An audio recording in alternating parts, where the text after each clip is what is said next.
Minä olen Pekka ja tällä hetkellä olen ehkä tuommoisen 15, ylikin 15 vuotta tällä salilla.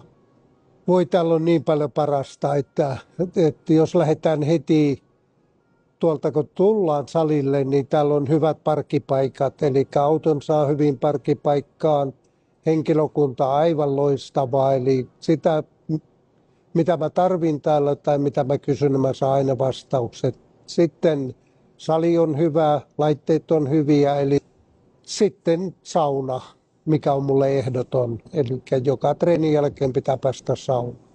No, tämä on mulle ihan loistava paikka, eli mulla on matkaa tänne tuommoinen 5 kilometriä, että jos mä tuun tänne kävelemällä, mä voin tulla kävelemällä, mä voin tulla fillarilla, mä voin tulla autolla, eli tämä on paikkana tosi hyvä. No, ehkä se oli hyvä.